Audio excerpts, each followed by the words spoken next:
मैं राणा सांगा बोल रहा हूँ। मैं मेवाड़ के सिसोदिया राजवंश का एक शासक हूँ।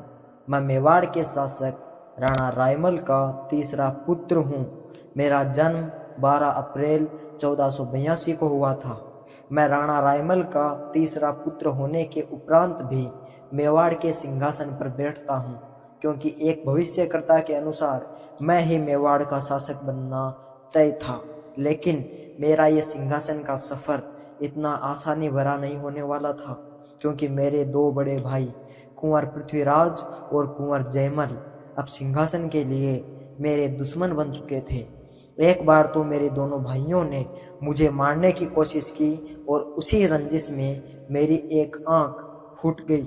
उसी स्थिति को देखते हुए मुझे रक्षित करने के लिए अजमेर भेज दिया जाता है।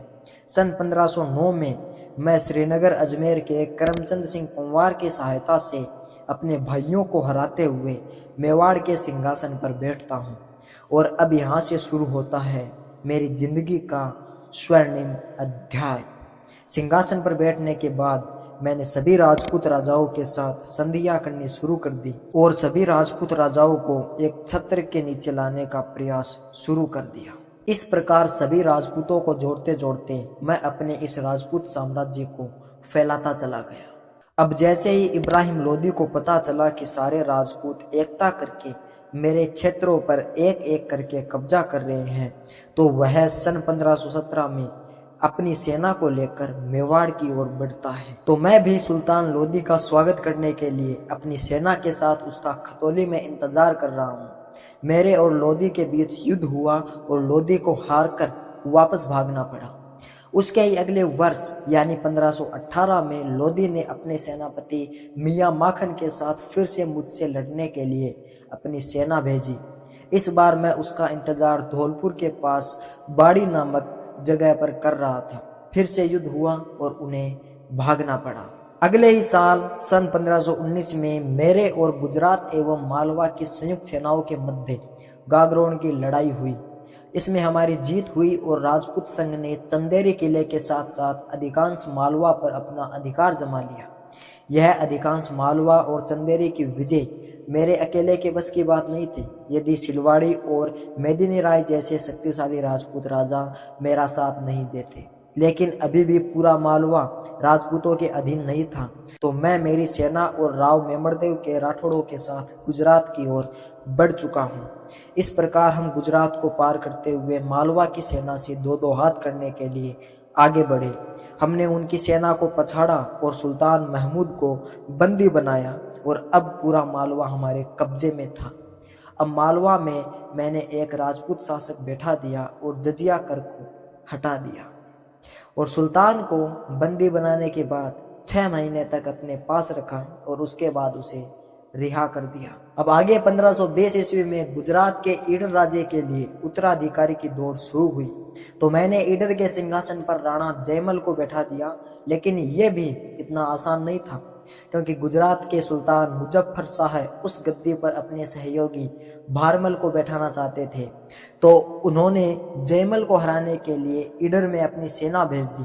अब मैं खुद ईडर जाकर सुल्तान की सेना को खदेड़ता हूँ और गुजरात के अहमदनगर और विसनगर शहर को जीतता हूँ, और इस प्रकार गुजरात के सुल्तान को अपने 2 और शहर हारने पड़ते हैं। अब मालवा, गुजरात और इब्राहिम लोदी को हराने के बाद मैं बढ़ता हूँ बाबर की ओर। लेकिन उससे पहले बाबर और इब्राहिम लोदी के मध्य पानीपत की लड़ाई होती है। उसके अंदर इब्राहिम लोदी बाबर के हाथों से मारा जाता है और उसके बाद बाबर मेरी तरफ बढ़ता है, यानी मेवाड़ को जीतने के लिए अग्रसर होता है। लेकिन मेवाड़ को जीतने की ये लड़ाई बाबर को बहुत महंगी पड़ने वाली थी, क्योंकि अब मेवाड़ की बात थी और मेवाड़ हमारी विरासत थी। बाबर हमसे कई गुना ज्यादा ताकतवर, बड़ी सेना का मालिक और आधुनिक हथियार है। वो हमारी राजपूत सेना पर गोलियों की बौछार करता था और कस्तूरी का शोर करवाकर वो हमारे हाथी और घोड़ों को भयभीत कर देता है और वो हमें भी कुचलने लग जाते हैं। फिर भी हम बाबर का डटकर सामना करते हैं। इसी वक्त हमारे ही हमसे गद्दारी करते हैं और रायसेन मुझे छोड़कर अपनी सेना को लेकर बाबर के पास चला जाता है। फिर हम अपनी रणनीति को बदलकर फिर से बाबर को हराने के लिए लग जाते हैं। इस प्रकार बाबर एक लंबी लड़ाई लड़ने के बाद तंग होकर खुद ही मेवाड़ पर आक्रमण करने का विचार छोड़ देता है।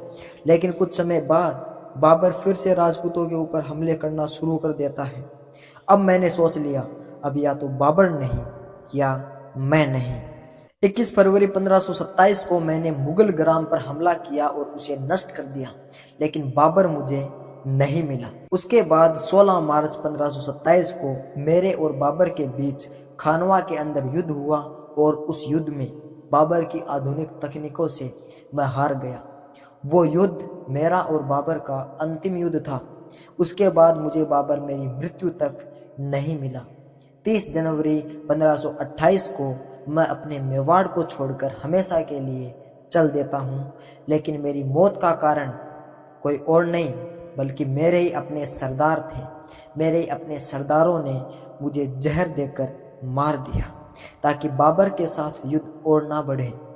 मेरे से जितना हो सकता था मैंने किया। मेरा पूरा शरीर खोखला हो चुका था और शरीर पर 80 घाव, एक आंख और एक हाथ के साथ मैं अपनी अंतिम श्वास तक बाबर और उसके गद्दारों से लड़ता रहा। इसी आशा के साथ मैं आपसे विदा ले रहा हूं कि आप हमेशा खुश रहे और एकजुट रहे। अलविदा।